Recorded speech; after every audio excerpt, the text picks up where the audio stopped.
Estás bien, estás bien.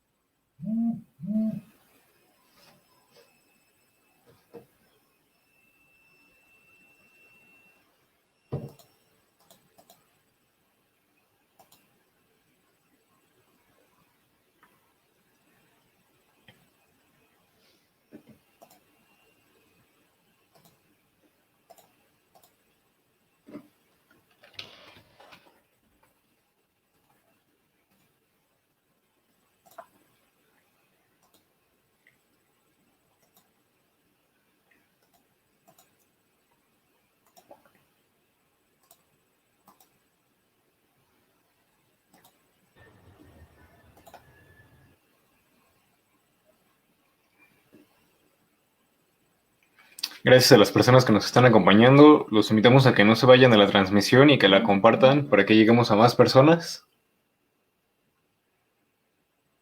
En unos minutos ya comenzamos.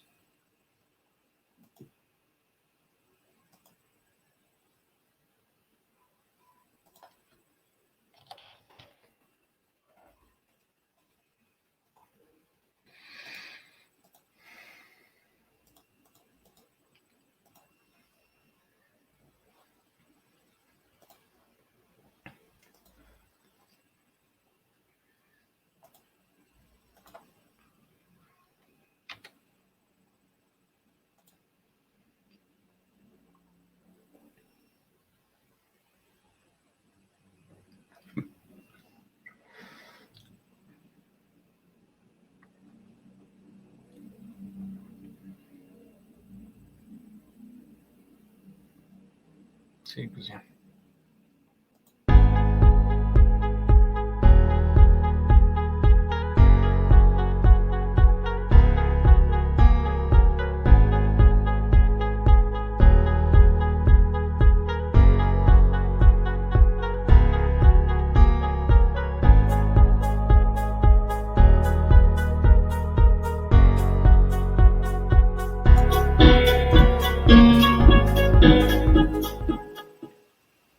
Buenas noches, gracias por acompañarnos.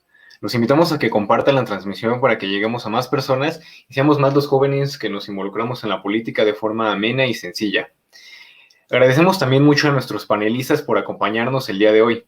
Saxton, miembro oficial de este proyecto y a quien pueden encontrar en TikTok y en YouTube como Saxton. Sax, gracias por estar aquí. Gracias por invitarme. También tenemos a Carlos Peláez Maciel, licenciado en Relaciones Internacionales. Carlos, gracias por tu tiempo.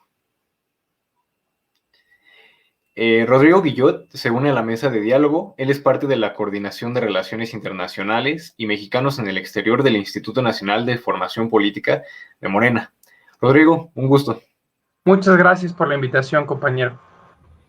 Y a Víctor Hidalgo, un ya asiduo invitado del programa y licenciado en Ciencias de la Comunicación en el Perú. Víctor, un gustazo tenerte por acá de nuevo. Mucho gusto igualmente, Daniel, volverte a ver. Vamos a dar un poco de contexto acerca del tema que charlaremos hoy. Adelante, Sax. Bueno, hola a todos en el público. En este programa hablaremos de las elecciones políticas, las elecciones electorales en Latinoamérica este 2021. Después de un 2020 catastrófico en muchos sentidos, llenos de situaciones complicadas en el sector salud y en lo económico, Latinoamérica llega a las urnas en masa con un calendario bastante interesante. Tenemos el 7 de febrero en Ecuador, donde se disputará la presidencia. En Perú tenemos elecciones generales el 11 de abril. En Chile tenemos elecciones previstas para el 21 de noviembre, donde se decidirá quién será el nuevo presidente o presidenta de la República de Chile. Argentina, en sus elecciones intermedias, similar un poco al contexto de México. Y también tenemos elecciones en Honduras y Nicaragua. De momento, estamos bajo unas condiciones bastante adversas. Una crisis de salud que inició con la pandemia, que denotó la falta de un sistema de salud público de calidad en la región. También una economía bastante golpeada, donde se estima que cerca de 8% en 2020, con unos 40 millones de personas, han entrado a la pobreza, con nulos apoyos económicos en muchas partes y con manejos dudosos en cualquier sentido. Sobre este panorama vamos a hablar a continuación. Bueno, me parece que Carlos, supongo que tuvo algún problema de conexión. A mí me gustaría también agregar a toda esta ecuación, y antes de empezar con las intervenciones, quisiera hacerles la pregunta de ustedes por qué creen que es importante hablar acerca de elecciones a nivel internacional. Adelante, quien guste comenzar.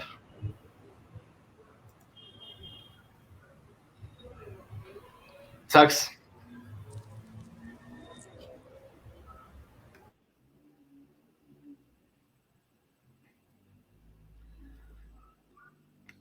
O en todo caso, Carlos, si nos... Ajá, Sí, adelante. yo quisiera comenzar y bueno, la verdad es que siento que este año, a pesar de que sí tiene una variedad muy amplia de elecciones, no es un año de elecciones, por lo menos en lo que atañe a jefes de Estado tan cruciales, pero sí es un año de prueba de muchos sistemas políticos alrededor del mundo, sobre todo por algo que resaltaron muy bien anteriormente y es esta pandemia, que ha venido a probar a las economías de todos los países, sus sistemas políticos, sus sociedades. Incluso yo diría que también está probándolos como sistemas sociales, no solamente sistemas económicos o políticos. Por eso estas elecciones de este año van a definir mucho de lo que va a pasar en muchas regiones, como África Oriental, como Asia Central o como América Latina. Rodrigo. Bueno, me parece que estoy de acuerdo con el compañero Carlos, a excepción de Chile. Hay que recordar que América Latina viene viviendo una época turbulenta en términos no solo pandémicos, sino políticos, porque en diferentes países han habido reacciones contra este ciclo progresista que comienza aquí en México en 2018 y que deriva en el triunfo de Argentina, que logra derrotar en las urnas masivamente a un gobierno de derecha muy fuerte, y que además incluye hechos inauditos como los compañeros en Bolivia, que están derrotando un golpe de Estado a menos de un año de que sucediera un golpe militar de Estado duro, apoyado por el Departamento de Estado o de Homeland Security estadounidense, y que vía las urnas fue derrotado porque se demostró la ineficacia política de la derecha allá.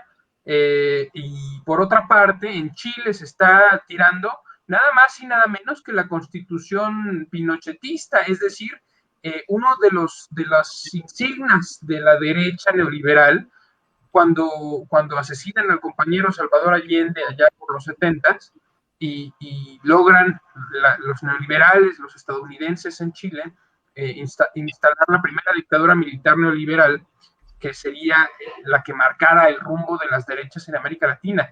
Si no es relevante o tan relevante, está Ecuador también, pero si pensáramos en términos grandes, bueno, Chile es una de las economías más fuertes en América Latina y además es simbólicamente muy importante por esto de que ahí nace el neoliberalismo y que se está logrando derribar vía movimientos sociales, se está tirando la Constitución y además yo creo que va a haber un cambio del poder político en Chile. Habrá que verse cómo suceden las elecciones, pero eso es muy importante. Y por otra parte, pues en Argentina se va a refrendar el apoyo popular a un gobierno popular que está regresando al poder después de Macri, uno de los peores gobernantes de la derecha más dura, neoliberal, fuerte, en América Latina, en uno de los países más importantes, una de las economías más grandes incluso del mundo. Entonces, vía movimientos sociales y vía lo importante que viene siendo este año, porque parece que vamos a comenzar a salir de la pandemia y porque parece que vamos a vivir nuevos ciclos políticos, América Latina tiene mucho que aportar en términos de elecciones. Víctor, si quieres intervenir o en la siguiente ronda. Sí, claro. Quería, bueno, por el tema de la pandemia que comentan los compañeros panelistas y acerca de lo que hablábamos también hace un tiempo de la crisis democrática que existe, ¿no?, en el mundo actualmente. Yo creo que las elecciones que se van a dar este año va a ser muy importante para demostrar qué iniciativa democrática tenemos nosotros, qué iniciativa cívica tenemos, ¿no? Y aparte de tener este gran reto que es la pandemia, o sea, particularmente aquí en el Perú, todavía no están tan avanzadas los programas de vacunación anti-COVID, ¿no? Quizás distinto a México, que ya veo que están en un ligero avance a comparación de Perú, ¿no? Igualmente en otros países de Latinoamérica están avanzando ligeramente. Sin embargo, aquí todavía es muy mínima el proceso de vacunación. Entonces, creo que esto va a ser muy importante para las elecciones del 11 de abril aquí en el Perú, que son las presidenciales más importantes para nuestro país. Y va a ser un reto importante porque también hay bastante ausencia, ¿no?, electoral. Hay muchos jóvenes, más que todo, que son indiferentes a las elecciones presidenciales, municipales. Entonces, creo que esto es muy importante para intentar recuperar el sentido cívico, democrático, ¿no? Que, como decía, pues, no sé, Winston Churchill, si no me equivoco, que pues la democracia no es como que un buen sistema, pero es de las mejores, ¿no? De las que han existido. Entonces, por ese lado, pues yo creo que esto es un gran reto. Hay que recordar que, por ejemplo, en Portugal las elecciones en asistencia tuvieron solo un 40%, si no me equivoco, de 11 millones más o menos de personas que eran, o que estaban permitidos ir a votar, solo asistieron, si no me equivoco, algo de 4 millones de personas o 4 millones y medio. Esto ellos justificaron que fue por el tema de la pandemia. Sin embargo, también hay que recalcar que es muy importante el sentido cívico democrático, ¿no? Entonces, quisiera entrar un poco también en ese contexto para poder hacer una plática amena. Sí, me parece que es muy importante lo que están resaltando respecto a la cuestión de la pandemia y pues vaya, lo que nos comentas acerca de Portugal, pues sí es bastante sorprendente, ¿no? Porque no sabemos hasta qué punto y en cuántas partes del mundo esta cuestión de no salir a votar por no arriesgar nuestra salud va a impactar en las decisiones que se vayan a tomar por los que sí decidan ir y que finalmente pues estamos ante la coyuntura de qué es más importante, ¿no? O sea, o cómo lo ponderamos o de qué forma intervenimos sin arriesgar nuestra vida y sin arriesgar nuestra salud. Entonces, es algo que ya comentábamos aquí en Política en 18 hace 2 programas, cuando hablamos acerca de las elecciones en México, y quisiera hacer esa pequeña intervención respecto a que no podemos, pues dejar de ir a votar. O sea, realmente tenemos que tomar nuestras precauciones. En esta ocasión, este va a ser mi primer año en el que yo pueda votar. Entonces, a pesar de que yo trato de no salir para nada de mi casa, de que estoy constantemente guardado, pues sí voy a tratar de salir a votar con todas las medidas de precaución para que pues precisamente se ejerza, ¿no? Esta democracia, este ejercicio de ir a votar. Entonces, pues sí, es algo a destacar. ¿Qué tanto van a afectar el tema de la pandemia y qué tanto se puede o no, pues estar sin acudir a las urnas? Sax.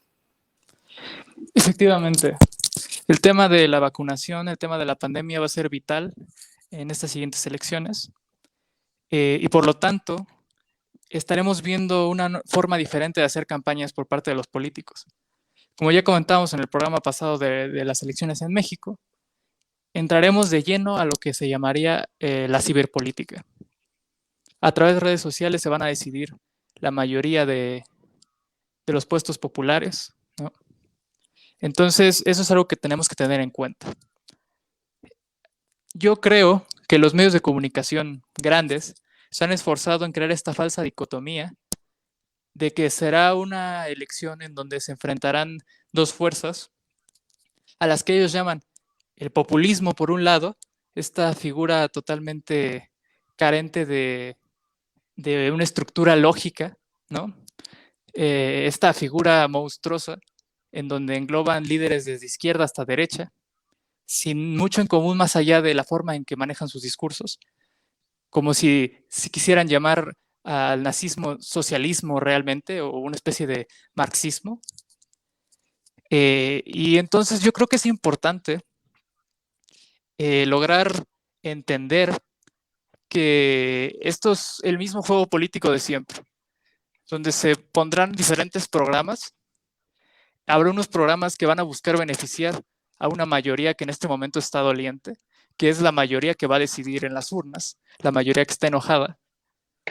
Y habrá otro programa que va a buscar beneficiar a los de siempre, a los empresarios.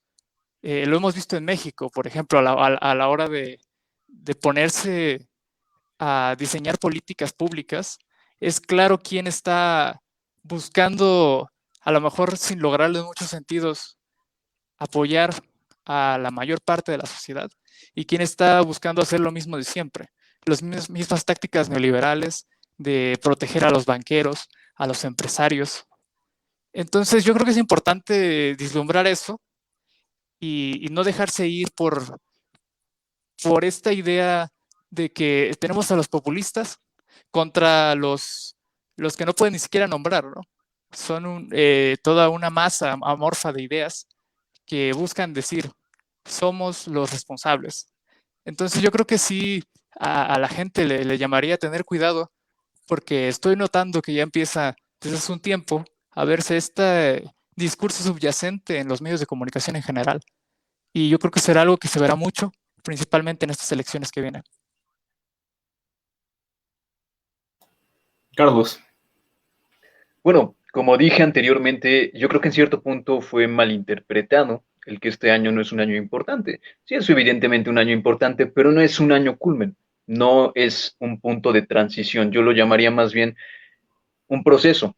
Y esto lo vemos curiosamente, justo como dijo anteriormente Sackstrom, en muchas regiones. Por eso es que yo quise incluir a Asia Central y África Oriental con América Latina en estos procesos, porque son procesos legislativos y estos procesos normalmente son procesos que tienen tanto un origen anterior como una datación más larga. Toma más tiempo que lleguen al punto al que buscan. Curiosamente, en estas tres regiones estamos viendo este año el culmen de problemas que empezaron en los 90, principios de los 90.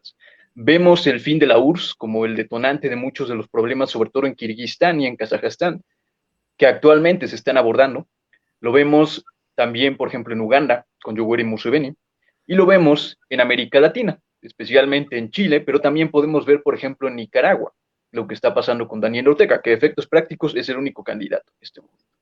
Por eso es hasta cierto punto irónico cómo esta idea de poder fáctico se puede transformar.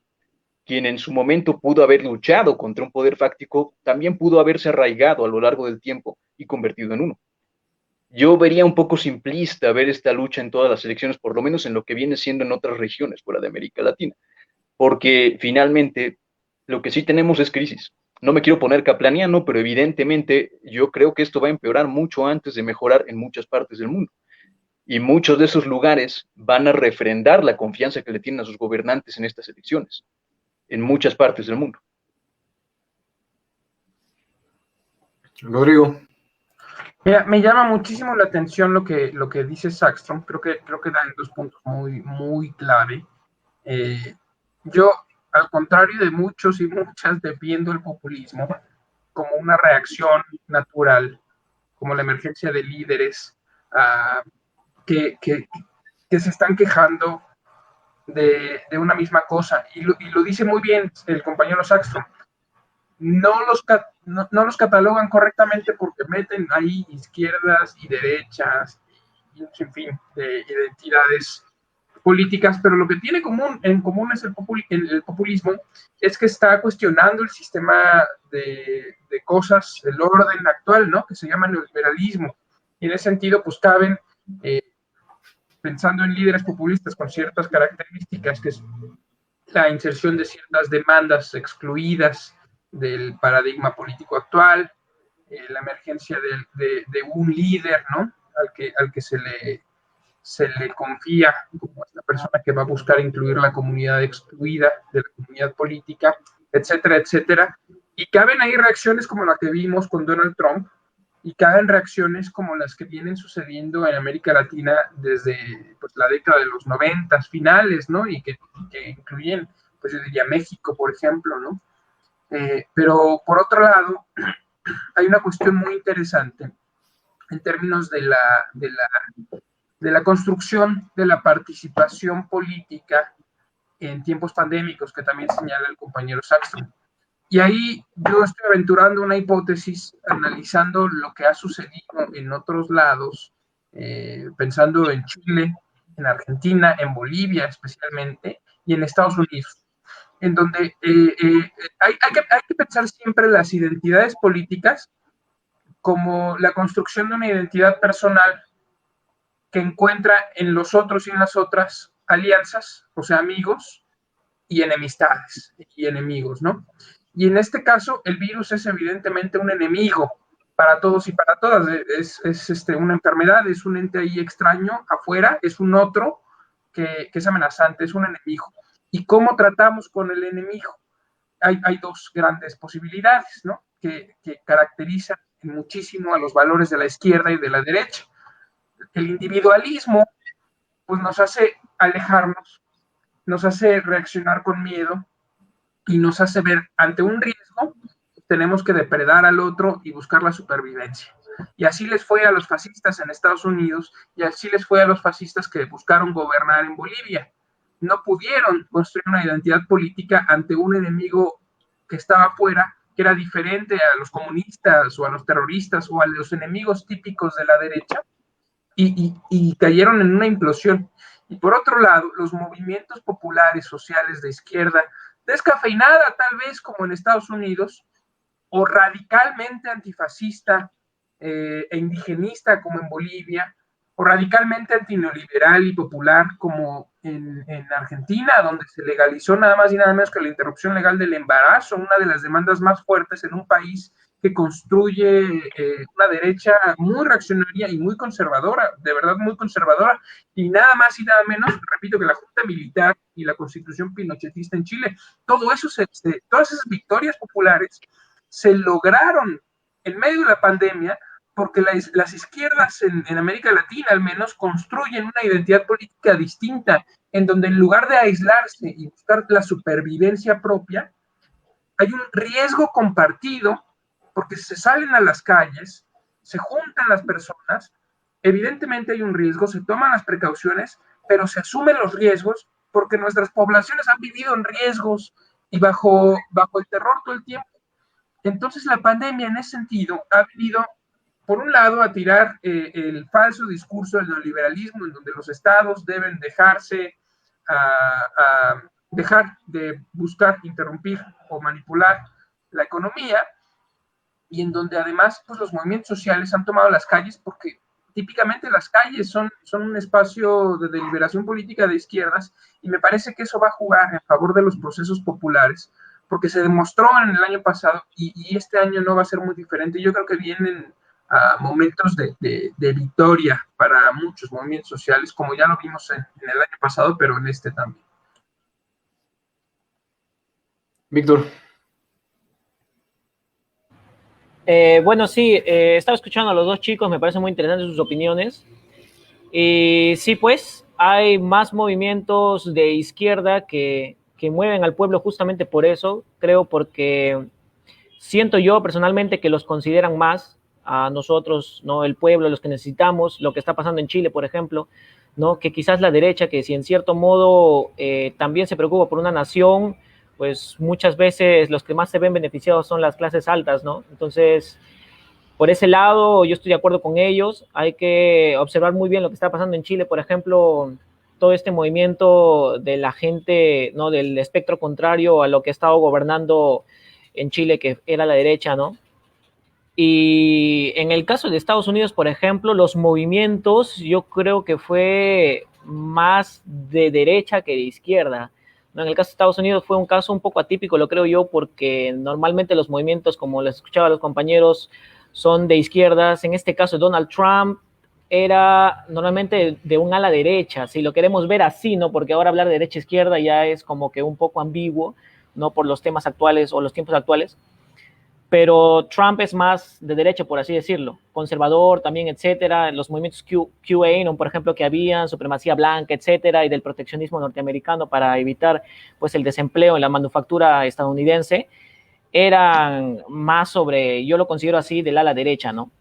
Pero en general en Latinoamérica lo que vivimos ahorita es, pues sí, una crisis total en cuanto a la legitimidad que nosotros sentimos con nuestros gobernantes, y yo creo que eso ha ocasionado lo que está pasando ahorita en Chile, ¿no? De querer eliminar la constitución de Pinochet, que me parece muy importante, no sé si los compañeros estarán de acuerdo que dentro de Latinoamérica, las elecciones que más importantes me parecen, ¿no?, de este año es la de Chile, definitivamente creo yo, porque es lo que puede cambiar casi, por así decirlo, 30 años de historia de Chile, ¿no? Y que ha causado mucha polémica porque hay bastante gente que se opone porque alegan a que la constitución de Pinochet le ha dado a Chile la posición que tiene ahora. Sin embargo, muchos de, por así decirlo, ¿no?, de la izquierda, ¿no?, pues dicen que si bien Chile ha crecido, pero ha crecido a costa de muchas personas que tienen que pagar altos pasajes, que tienen que endeudarse para estudiar en la universidad, que tienen préstamos que los tienen que pagar casi de por vida, ¿no?, por las ayudas que les ha dado las universidades, porque hay que recordar que casi todo en Chile es de empresarios. Hay mucha o hay poca actividad, perdón, estatal, ¿no?, para ayudar a las personas que necesitan quizás. Entonces es por eso que si bien dice el Estado que ayuda, pero ayuda mediante terceras empresas que van y les hacen como que un préstamo, ¿no?, para que ellos puedan terminar su carrera y a cambio de eso pues ya trabajan, etcétera, y van pagando las deudas. Entonces yo creo que Chile ha ocultado muy bien todos estos problemas quizás que tenía detrás de las cortinas, ¿no?, y empezó a mostrar la parte próspera, que está muy bien, pero creo que le faltó políticas un poco más keynesianas, por así decirlo, para poder ayudar al pueblo chileno, ¿no? Y por eso yo considero la elección de Chile la más importante de Latinoamérica en este año. Sí, claro, sobre todo porque también en el caso chileno se ha presentado mucho la represión. Apenas hace unos cuantos meses, o más bien semanas, pues me metí a Twitter y los videos de la forma en la que la policía estaba golpeando a los manifestantes, en que los estaba subiendo a carros blindados, era brutal. Entonces, a mí me sorprendió que no se hiciera, que no hiciera más eco esto, como fue en el caso de Perú. O sea, lo de Perú tuvo un alcance más exponencial, pero en el caso chileno, pues sí, realmente quedó muy encapsulado, o sea, no se le dio tanta difusión, yo no lo vi en medios mexicanos, como sí llegué a ver las noticias en medios mexicanos de lo que fue la situación en Perú, y pues sí, me sorprende bastante cómo será o cómo está siendo la dinámica de la sociedad en ese país. Hablé en su momento con un amigo que tengo en Chile y pues me decía que esta cuestión de las represiones o que las cuestiones de las manifestaciones, que era algo muy común, que no era para hacer tanto como alboroto o que no era como para preocuparse tanto, ¿no? Y pues yo al ver los videos pues sí decía, ¿no? Oye, pero pues cómo no me voy a estar preocupando, o cómo la sociedad o cómo otros hermanos en Latinoamérica pues no ven esto con preocupación.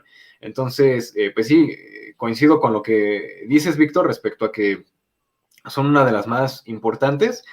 También, bueno, vaya, eso ya va a quedar también un tanto subjetivo, porque, pues, por ejemplo, yo puedo decir como mexicano que las elecciones de México también van a ser una de las más importantes, porque pues se renueva a todo nuestro Congreso. Entonces, pues es sin duda un proceso que va a ser decisivo en el rumbo que está llevando actualmente el país, pero también podríamos hablar del caso con Alemania, con Angela Merkel, que pues ya va a dejar su puesto como canciller, y pues también eso va a ser fundamental en la dinámica que se va a empezar a ver con lo que es Europa, ¿no? Si nos vamos a ir, si vamos a seguir por esa línea moderada, o sea, si Europa va a seguir, en el caso de Alemania, con esa línea moderada, o va a poder ganar lo que es la derecha extrema, también en el caso de Alemania, ¿no? Que pues eso, ver cómo afectaría a la dinámica del mundo.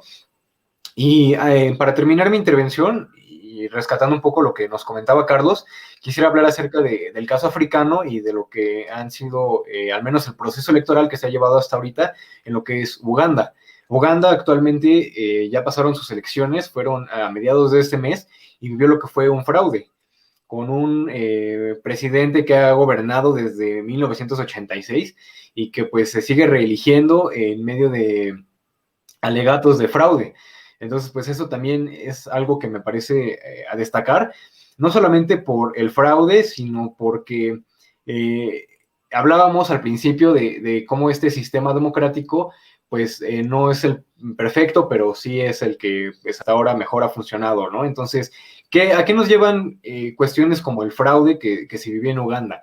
yo creo que nos llevan, en el caso de la población de allá, a protestar, a salir a las calles, ¿no? A salir a defender su democracia, como lo hicieron en Perú, como lo hicieron en Chile, como se ha hecho en México. Creo que es fundamental, pues, empezar a defender, ¿no?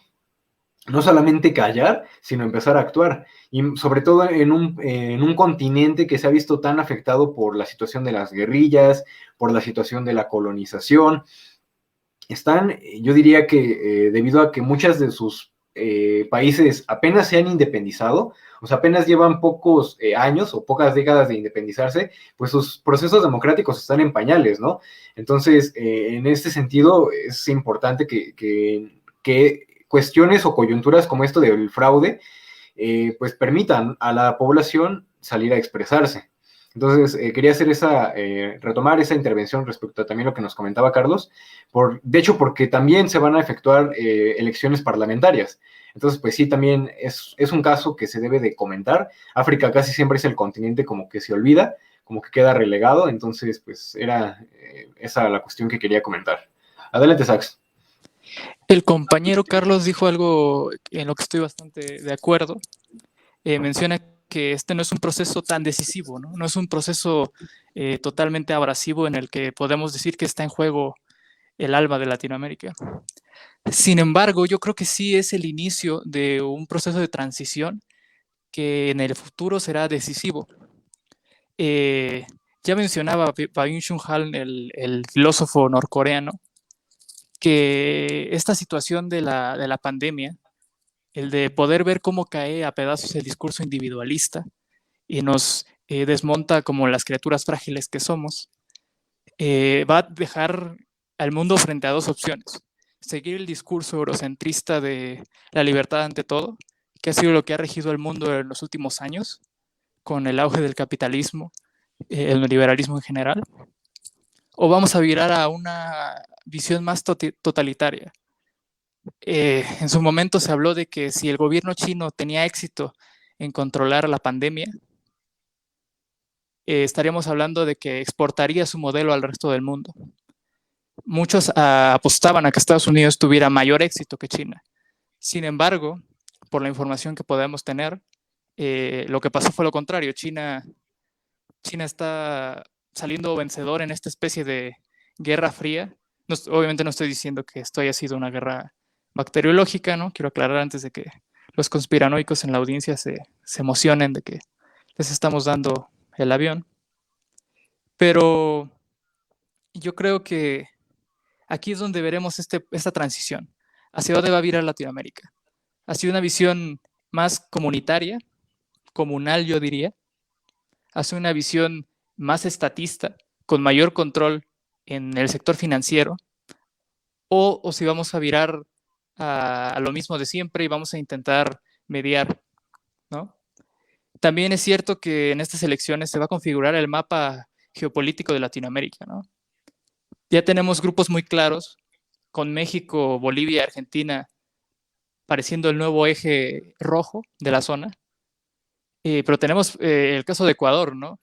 Donde está el posible regreso del presidente Rafael Correa, expresidente Rafael Correa, bajo el ala de su candidato. También tenemos el caso de Chile, ¿no? Donde tenemos a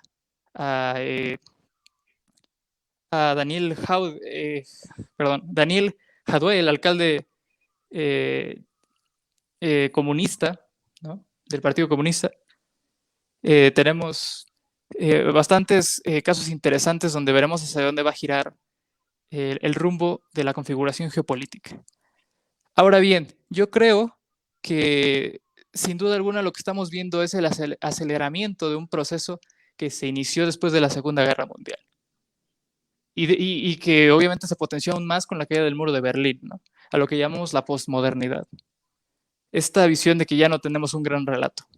Yo creo que estamos viendo ese fin abrupto, el inicio del proceso real de la posmodernidad, con el fin de la razón. En una época de escepticismo, donde los movimientos antivacunas están ganando cada vez más adeptos, en donde el discurso como que no logra ser hegemónico, donde tenemos gobiernos de izquierda apoyando prácticas de derecha y demás. Y bajo esta situación de crisis, yo creo que veremos más escepticismo aún hacia la ciencia y veremos bastantes ejemplos políticos raros y diferentes a lo que hemos visto en los siglos pasados. Por lo tanto, yo creo que estamos ante una época bastante interesante y aunque sí no es decisivo al 100%, sí es el inicio de una transición que sin duda alguna en el futuro será decisiva aquí y en el resto del mundo. Carlos. Bueno, yo en esto tanto lo celebro como lo quiero continuar, que hemos llegado a este punto, porque eso creo que sería el eje más importante, más allá de izquierda o derecha, más allá de neoliberalismo, una alternativa económica para entender qué estamos viviendo en este momento. Y es justamente este un punto que tocó tan precisamente Saxton, que es la posverdad. Es el hecho de que se disolvió los fundamentos racionales a través de los cuales se tomaban decisiones en colectivo. Creo que lo que ha dejado claro la pandemia más que cualquier otra cosa en todas las sociedades que ha abarcado, todas y cada una, mexicana incluida, y la estadounidense creo que es un ejemplo excelente, es que ha dejado sobresalir todos sus demonios, todas sus contradicciones, todos sus problemas estructurales de fondo que no han sido resueltos, como el racismo en los Estados Unidos, como por ejemplo los sistemas políticos europeos que no han podido abordar sus propios nacionalismos, conciliarlos con los comunitarismos que han aspirado, y justamente algo que ha salido a relucir es toda esta reacción, que incluso puede ser completamente una reacción a los síntomas del neoliberalismo, como los seguidores de Donald Trump. Uno no puede acusar que sean a favor del neoliberalismo. Lo que pasa es que han interpretado los efectos del neoliberalismo como una especie de agresión del globalismo. Toda esta mezcla difusa de ideas que se han creado, justamente como dijo, que ya nada está claro, porque la realidad es algo que deja de ser basado en la ciencia, basado en la evidencia, basado en los expertos, y simplemente es algo que se elige de toda la información disponible que hay actualmente. Ahí, ante este panorama, es lo que yo realmente señalaría que ha sido la prueba, la pandemia, que es qué tanto se puede controlar simplemente lo inexplicable, lo irracional, lo absurdo, que puede ser, pero nos lo encontramos ahí. Podemos encontrar que George Soros es el brujo mayor, los movimientos LGBTI están moviendo al mundo por las redes, el feminismo, el ecologismo, la izquierda, todo es una especie de guerra cultural para la percepción de estos grupos. Antes, para creer este tipo de cosas, tenías que leer, por ejemplo, el Imperium del Ku Klux Klan o los diarios de Turner, meterte más en literatura especializada extremista. Aquí basta con entrar a internet un rato y creer cualquier cosa que puedan poner ahí. Y creo que por eso hay dos ejemplos de éxito ante esto que se pueden celebrar, justamente. Uno es Portugal y otro es Alemania. El primero es sobresaliente porque el primer ministro Costa y el presidente Sousa, que acaba de ser reelegido, han mantenido como excepción más que como regla en Europa a raya a este tipo de grupos. Ganaron con el 60% de los votos. El único partido que se ha acercado a hacer algo como lo que ha sido Vox, o por ejemplo el Movimiento Nacional en Francia, es Chega, en portugués, que significa cambio, y no ha tenido ni el 11% de los votos. Ha sido relativamente poco y no ha llegado a tomar posturas como si ha tomado Vox, por ejemplo, antimigrante, o por ejemplo, anti-LGBTI, anti-aborto. Esto nos habla mucho de que la sociedad portuguesa todavía, a excepción de la mayor parte de Europa, no ha llegado a dar espacios a este tipo de grupos a ese grado. El otro es Alemania, porque yo creo que justamente, como dijeron, el gran logro, la gran herencia que la canciller Merkel ha tenido, más que la crisis, más que la pandemia, es que no ha permitido que lo que ha pasado en muchos países de Europa, como podemos ver la Italia de Salvini o la Hungría cada vez más girada hacia la extrema derecha de Jobbik, y es que los avatares de la derecha alemana no han llegado a tomar tanta fuerza. Ahorita no sabemos quién va a ser el candidato de la Unión Cristiano-Demócrata, pero sabemos que casi con seguridad va a ganar y va a reemplazar simplemente al líder que tiene actualmente, que es Merkel. Eso creo que sería el logro destacable en oposición completamente a lo que vimos en Estados Unidos, que es un colapso completamente de las reglas del juego y de no dar espacio a estos grupos. Aquí tenemos, por ejemplo, un batallón entero del KSK, de las Fuerzas Especiales del Ejército Alemán, purgado por tener mezclas con la extrema derecha. Eso yo resaltaría como el verdadero legado de Angela Merkel, que no ha permitido que este enrarecimiento de la política que ha girado hacia la extrema derecha tenga lugar en Alemania. Rodrigo. Pues sí, hay otro ejemplo de partido que tuviera estos niveles de aprobación y de votación. Es Morena. En México, afortunadamente, contamos con uno de los países que tiene más estabilidad política en estos tiempos de angustia global. Y me parece muy importante resaltar el hecho de que sí se puede ser antineoliberal sin tener que recurrir a la posmodernidad. La cuarta transformación es justamente un relato holístico que explica la realidad y que además le hace sentido a una gran mayoría de mexicanos y de mexicanas, ¿no? En ese sentido, me parece, me parece que la idea posmoderna tiene mucho que ver con el abordaje mercadológico que se le ha dado a la política y que es propia del liberalismo. Esta, este, este enfoque de que la realidad que viven las audiencias o los electorados depende de lo que quieren solamente, ¿no? Que es muy fácil manipular audiencias a través de las redes y de dividir. Eh, yo creo que sí puede ser contravenido. Lo que pasa es que no es una cosa sencilla, se está luchando contra todo un aparato que es el que está en crisis ahora, ¿no? El poder económico financiero global, y se está luchando además contra una aplicación de fuerza brutal, como la que vimos en Chile, que es sorprendente que uno de los países con más formación política, con más tradición de resistencia anticapitalista y antineoliberal, se ha tardado tanto. Eso nos habla de cómo el sistema, a pesar de que está herido de muerte, el monstruo está herido de muerte, pues se niega a morir y da coletazos. Por eso Estados Unidos pues sigue intentando mantenerse como un hegemón, aunque China y Rusia pues están avasallándolo en términos militares, en términos económicos, en términos de innovación científica y tecnología.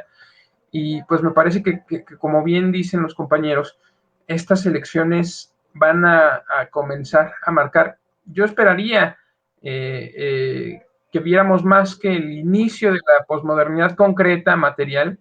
Yo esperaría que pudiéramos ver, y es a lo que le apuesto políticamente, a buscar más bien signos de que la sociedad humana está superando la posmodernidad. Más que verla concretarse, ¿no? Más que verla volverse de un sistema teórico a un sistema político, que ya hay signos de eso, yo creo que podemos encontrar en otros movimientos y en otras formas de resistir, pues una subversión a la modernidad capitalista y a la posmodernidad neoliberal, ¿no? Y esa es la apuesta que muchos estamos haciendo. Víctor, si nos das tus comentarios finales, nos comentas que ya te tienes que despedir, te agradecemos por habernos acompañado. Sí, así es. Bueno, hubo un término que me llamó mucho la atención, que mencionaron que era la posverdad, ¿no? En estos tiempos, que pues apelamos más a las emociones, ¿no? Que a los hechos objetivos. Entonces, yo creo que esto es muy importante a propósito de los populismos que estuvimos hablando, ¿no? Que en cierto modo creo que está ligeramente vinculado, ¿no? Acá en Perú, por ejemplo, existe mucho escepticismo en cuanto, por ejemplo, a la eficacia de las vacunas, ¿no? Por ejemplo, se utilizó mucho de esto de la posverdad, por ejemplo, en el tema del Brexit, ¿no? En el Reino Unido. Y es así como estos tiempos se va fracturando un poco en el tema que te mencionaba de la democracia, etcétera, ¿no? Y acerca del populismo también algo curioso que se me vino a la mente era que siento que en estos tiempos algunas sociedades a veces preferirían quizás más un populista que esté en el poder y que tenga autoridad, ¿no? Que alguien que haga transiciones democráticas sin ningún avance objetivo para la nación, ¿no? O que quizás los retrocedan. Justo en la clase que te comentaba que voy a participar, Daniel, con un catedrático, conversábamos acerca de cómo sería si regresaríamos a dictaduras, ¿no? Quizás hay muchas naciones que preferirían a veces con tanta decadencia democrática tener nuevamente a alguien que ponga autoridad y y esté ahí para ordenarnos, ¿no? Porque a veces como sociedad, ¿no? Acá en el Perú, por ejemplo, siento que se está clamando mucho, a propósito de las elecciones, quiero entrar un poquito a hablar sobre mi país, siento que se está pidiendo mucho a alguien que sea más un dictador que un democrático, porque vemos que en estos pocos periodos de 5 años de gobierno, lo único que hacen es aprovechar ese corto periodo que tienen para poder robar al Estado. Y entonces acá hubo muchos simposios, muchos conversatorios, muchas mesas redondas que dialogaban acerca de que quizás este tema de gobernar solo por 5 años hace que solamente quieren llegar al poder para ultrajar todas nuestras arcas, ¿no? Entonces quizás en una permanencia más larga, ¿no? Esto quizás podría cambiar un poco, reforzar un poco más el sistema de justicia, etcétera. No tanto así que hay partidos aquí del ala izquierda que están hablando de reforma constitucional, ¿no? Y así, y los que usan más el tema de la posverdad es el ala derecha en mi país, particularmente, ¿no? Entonces, solo quería recalcar ese tema que me pareció muy curioso y que de verdad sería bueno tocarlo porque es lo que también creo yo que se está viviendo bastante en mi país y quizás en otros también como en México o en Latinoamérica, ¿no? Y a propósito de lo de Europa también, estoy de acuerdo con lo que mencionan que va a ser un cambio radical según cómo vayan las elecciones, porque recordemos que Angela Merkel ya está dispuesta a renunciar también, o sea, como que a descontinuar ya su ejercicio en la política. Y pues nada, darle mucho crédito a Angela Merkel por lo que hizo por Alemania, ¿no? Y vamos a ver pues qué pasa más adelante con Alemania, ¿no? Pues muchas gracias, Víctor. Ya nos estaremos viendo en otro capítulo y pues nada. Sí, hasta luego. Un gusto platicar con Carlos y Rodrigo. Chao, Daniel. Hasta luego. Sí, retomar un poco de lo que nos comentaba Víctor respecto a esta parte, ¿no? De si muchos países piden más una dictadura que una democracia. Y pues es que a veces es algo que se sale, ¿no? De esta como que discurso racional, como que no, nos viramos mucho de un espectro de emociones a otro, estamos como que de repente con partidos más o con sistemas o con gobiernos más moderados y de un año a otro muchos países han demostrado que se vuelcan, ya sea para un lado o para el otro, ¿no? Entonces es algo que se me hace bastante curioso. Aquí tratamos mucho de hacer ese énfasis en que ya no existen esta cuestión de lados, porque en la izquierda se mezclan a veces ideas de derecha, en la derecha a veces se mezclan ideas de izquierda, ¿no? Al menos desde algunos puntos de vista que hemos aquí platicado ya en programas anteriores, entonces ya no existe como tal esta dicotomía. Pero bueno, era hacer ese pequeño comentario. Adelante, Sax. Sí, mira, yo creo que una de las cosas que se están viviendo, como lo mencioné en mi intervención pasada, es que ante la crisis general, ante el miedo que ha provocado esta pandemia, estamos acorraladas y acorralados frente a dos únicos caminos, ¿no? Que parecieran únicos caminos, hacia un gobierno más comunal e inclusive más agresivo, que realmente pueda ejercer un poder sobre la sociedad. Y la visión antigua, la visión que nos heredaron del renacimiento, ¿no? La idea del hombre por el hombre, el individualismo. Yo creo que es complicado. Yo soy una persona que sin duda alguna está muy de acuerdo con las políticas identitarias y considero importantes esta visión personalista, si acaso, de ciertas cuestiones sociales. También creo que se ha demostrado que mientras no haya una fuerte convicción comunal en donde las personas puedan decir soy parte de este país y mi gobierno me representa y representa a todos, va a ser complicado que podamos salir del hoyo. Por ejemplo, en México, creo que hay un ejemplo bueno de un gobierno agresivo en el sentido de que un gobierno con bastante poder que puede actuar a pesar de claramente todavía no tener el poder total que se espera en un gobierno, ¿no? Ya que tiene desarticulado el poder económico, ¿no? Bueno, no este gobierno, sino los gobiernos pasados se encargaron de desarticular el poder económico del poder político. Yo creo que estamos viendo ahí un ejemplo interesante, en donde por un lado tenemos una derecha reaccionaria que ha plagado las redes de noticias falsas, que ahí sería otro tema relacionado de nuevo con la posverdad, ¿no? El cómo están estas noticias falsas ganando cada vez más y más espacios, ¿no? Inclusive gente que ya las ha racionalizado y no hay manera que las puedas sacar de esa casilla, ¿no? Entonces, creo que el gobierno de México es un ejemplo claro de lo que se puede hacer, un gobierno que realmente tenga posibilidad de maniobrar, como con un Congreso que no esté peleándose todo el tiempo. En este caso no es que no esté peleándose, sino que es mayoría, pero lo que se buscaría es eso, ¿no? Soluciones concretas y bueno, eso yo creo que es lo más importante. Esta visión de si vamos a virar hacia el ala individualista de nuevo o si vamos a buscar agruparnos y buscar políticas comunales que ayuden a acabar con la crisis general, porque está más que demostrado que el ser humano solo frente a cosas de la naturaleza es imposible que se defienda. Carlos. Bueno, yo rescataría justamente de nuevo lo que dijo Sackstrom. Algo que ha dejado muy en claro la pandemia es que ni siquiera es un asunto de polos políticos, como dijeron. Esto es un asunto mucho más trascendente, mucho más antiguo, que es qué tanto puedes sobrevivir o qué tan buena estrategia de supervivencia es el egoísmo. Históricamente es unos 15.000 años, hemos aprendido que es una pésima estrategia de supervivencia, que en buena parte tenemos que ceder un grado de interés común para poder sobrevivir en grupo. Y eso lo ha dejado muy claro en países como Estados Unidos, donde el individualismo es rey. Ahora, esto no necesariamente implica un asunto de izquierda o derecha. Hay sociedades mucho más acostumbradas a cooperar, como Corea del Sur, como Japón, incluso sociedades europeas, por ejemplo, como la neerlandesa, que han manejado la crisis de una manera comunitaria sencillamente porque hay un interés y un peligro en común. Y el egoísmo ha resultado un tiro en el pie en este asunto. Pero también lo que ha dejado muy claro, y eso completamente estoy de acuerdo, es que vivimos en una época también de desgaste. En eso yo soy un poco más pesimista. Resalté estos dos ejemplos, Portugal y Alemania, porque son excepciones más que otra cosa.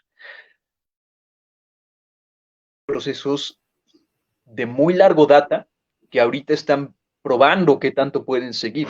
Curiosamente hay paralelismos.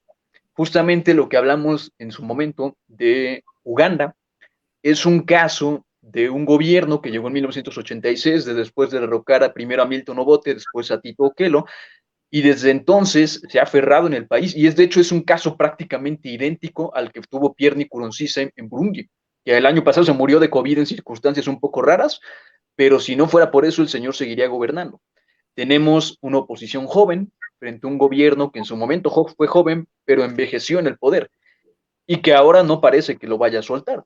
Pero esto lo podemos ver replicarse en otras partes del mundo, lo podemos ver en la Nicaragua de Daniel Ortega más cercanamente, lo podemos ver en Asia Central, donde el presidente de Kazajstán, Nursultán Nazarbayev, fue reelecto para sorpresa de nadie, lo podemos ver también, por ejemplo, en Kirguistán, donde parece que hay un retroceso, como en otras partes.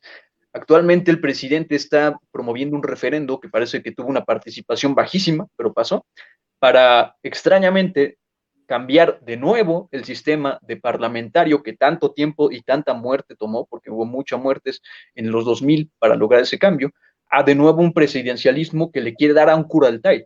Un Kurultay es un sistema de asamblea de los grandes khanes mongoles. Curiosamente es lo que quieren rescatar. Y también tenemos, por ejemplo, un paralelismo en Etiopía. Curiosamente, Etiopía está viviendo algo muy similar a lo que está viendo Chile. Están viendo estatuas, por ejemplo, de emperadores como Menelik II ser tiradas, símbolos de los amaras ser destruidos, porque hay una tensión entre la cultura y la lengua hegemónica y los pueblos que históricamente han sido excluidos de las dinámicas de poder, como los Oromo. Curiosamente, esto se está viendo en muchas partes. Yo no lo veo muy diferente, por ejemplo, a las manifestaciones en Chile, donde la estatua de Cristóbal Colón o de Pedro de Valdivia podían ser derrumbadas súbitamente. Hay una especie de cuestionamiento generalizado del sistema en el que estamos viviendo y no necesariamente diría yo que va a algo mejor, solamente parece haber crisis en este sistema. Sí, claro, estamos viviendo crisis. De hecho, pues era algo que ya se vislumbraba desde hace unos años para acá.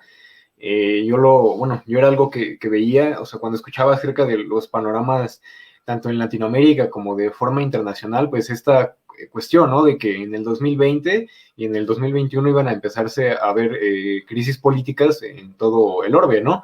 De los sistemas que estaban, de los sistemas que iban a llegar o de los sistemas que apenas habían llegado y que se estaban evaluando, ¿no? Y que con unos pocos años de evaluación, como es el caso ahorita mexicano, pues quieren determinar si funciona o no, porque a lo mejor ya estamos viendo un hartazgo o una cierta necesidad de que haya certidumbre, de que no se estén probando los sistemas políticos, sino de que los sistemas políticos que tanto abogaron durante años previos para llegar al poder, que ya llegaran con a lo mejor y un plan, ¿no? Un plan certero de cómo iban a manejar la situación y no de que estuvieran ahí experimentando, ¿no? En su primer intento, bueno, me va bien, dame otra oportunidad, no me fue bien, pues dame otra oportunidad también, ¿no? A ver si ya empezamos a construir más o menos la nación, ¿no? La nación que queremos. Rescato lo que mencionas, quiero hacer dos intervenciones y les hago una pregunta para finalizar el programa respecto al caso africano, porque sí, en efecto, hay muchos países en África que están viviendo esta cuestión de gobiernos autoritarios y de gobiernos que no quieren soltar el poder. Por ejemplo, tenemos un caso que se me hace interesante comentarlo, que es el país de Guinea Ecuatorial. Guinea Ecuatorial es un país en el que se habla español porque en su momento fue un país de España. No recuerdo si todavía lo sigue siendo, pero el actual gobierno pues se rige por el autoritarismo. Entonces, nuevamente rescato la idea de por qué comentar acerca del caso africano, y es porque pues, es un continente del que pocas veces se habla, ¿no? Pero es un continente que no es necesariamente ajeno a las situaciones que se están viviendo en todo el mundo. Entonces, quisiera cerrar con una pregunta. Me parece que tanto Rodrigo como esta Saxton tuvieron problemas de conexión. Nos quedamos tú y yo, Carlos. Ya regresó Sax. Quisiera hacerles una pregunta para finalizar el programa, y es, ¿por qué ustedes ven necesario o por qué creen importante hablar acerca de las elecciones a nivel internacional? Porque, bueno, mencionamos nombres de países que quizá muchas personas no conozcan, mencionamos nombres de candidatos, de gobernantes que quizá nunca hayan escuchado y que quizá nunca vuelvan a escuchar, ¿no? Yo quisiera responder de una vez esta pregunta que les formulo, y es porque muchas veces lo que pasa en otras partes del mundo nos va a afectar a nosotros.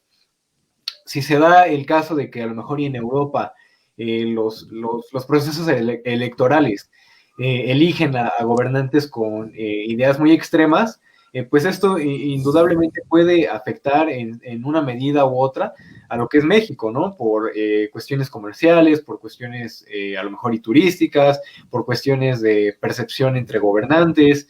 Entonces, yo diría o yo respondería de esa forma a la pregunta que también les formulo. Lo que pasa en otras partes del mundo, tarde o temprano, y en la gran mayoría de los casos, va a terminar repercutiendo en México, ¿no? Entonces, cuando repercute, muchas veces no sabemos por qué está pasando lo que está pasando, ¿no? Nos preguntamos, es que ¿por qué lo que está pasando del otro lado del mundo me viene a afectar a mí, ¿no? O ¿por qué un conflicto entre Corea del Norte y Corea del Sur, o entre Corea del Norte y Estados Unidos, que bueno, Corea del Norte tiende por pelearse mucho con muchos países, ¿por qué nos afecta, no? ¿Por qué nos habría de afectar? Entonces, con eso quisiera yo cerrar mi intervención y pues darles la palabra, perdón. Adelante, Sax. Efectivamente, creo que mencionas el punto importante, ¿no? Al fin y al cabo, lo que va a pasar en otros países, en gran medida puede trazar el futuro de las políticas generales en el país en donde te encuentras, ¿no? En algo muy específico, diría yo que los partidos políticos de tu país generalmente buscan colgarse de la imagen de un partido político similar al de ellos, o por lo menos con algunas ideas similares, para comenzar a ganar simpatía popular. Lo vimos en la elección del 18, ¿no? Cuando Margarita Zavala esperaba ansiosamente la victoria de Hillary Clinton para colgarse de la característica que las unía, que era básicamente ser mujeres y esposas de expresidentes. También lo vimos con Ricardo Anaya, quien desesperado intentó colgarse de la llegada al poder de Macron en Francia, y lo podemos seguir esperando en Vox en España, ¿no? Que intentó colgarse de la imagen de Donald Trump y sucesivamente. Lo vemos desde lo que dicen los líderes de los partidos políticos. Por ejemplo, Correa utiliza mucho el caso de México, de Argentina, de Bolivia, ¿no? En este caso, Argentina y Bolivia regresar a la izquierda y México, después de muchos años, por fin girar a la izquierda y lo lleva a cabo como parte de su discursiva. Entonces yo creo que ahí está la importancia, ver hacia dónde van a ir las políticas generales, ver qué funciona en el mundo para ver qué pueden ejercer con sus errores. Muchos ven con terror algunos tipos de gobiernos. Entonces yo creo que eso es lo importante, saber que lo que va a pasar en otros países va a repercutir desde lo discursivo hasta las leyes que se van a manejar, ¿no? Y sobre todo la percepción de la gente de quién debe gobernar. Carlos. Pues sí, completamente. Al final, el mundo en el que vivimos solo puede ser explicado y entendido como un todo. Completamente es algo que nos afecta, no solamente para entendernos a nosotros, sino también para entender a otras sociedades. Finalmente, tal vez lo que pasó en Estados Unidos y lo que pasó el día que fue tomar el Capitolio no nos hable tanto de México. No es un error compararlo con México porque hay diferencias importantes, pero sí nos sirve completamente para comprender mucho de la sociedad estadounidense y sí nos sirve completamente para comprender un proceso que perfectamente también podríamos replicar.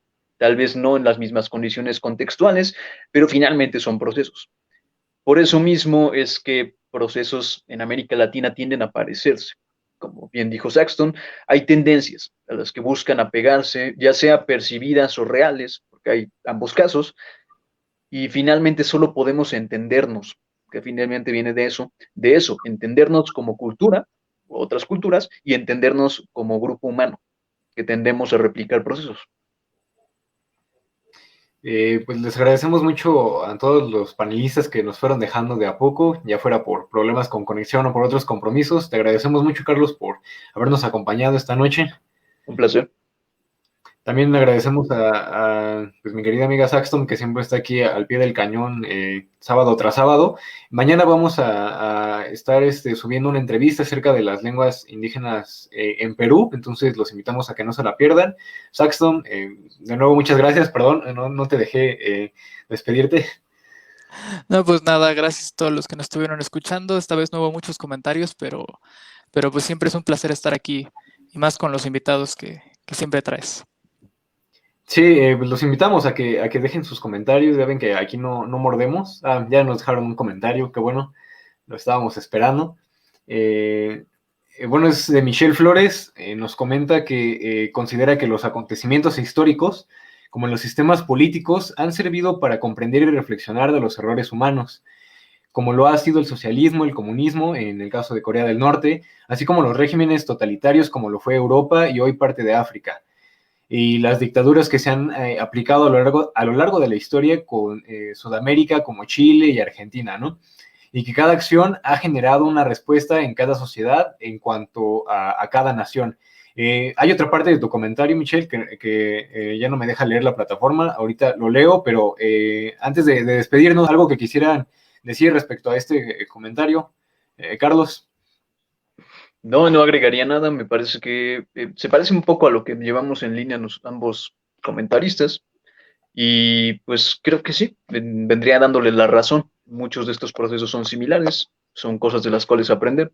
Creo que no agregaría nada más. Voy a retomar tu comentario, Michelle, porque la plataforma no me lo permitió ver completo y al final mencionabas que en México consideras que aún hace falta mucho que aprender de estos países, pero que más que un sistema político, consideras que es la ética y la moral de cada persona y como sociedad.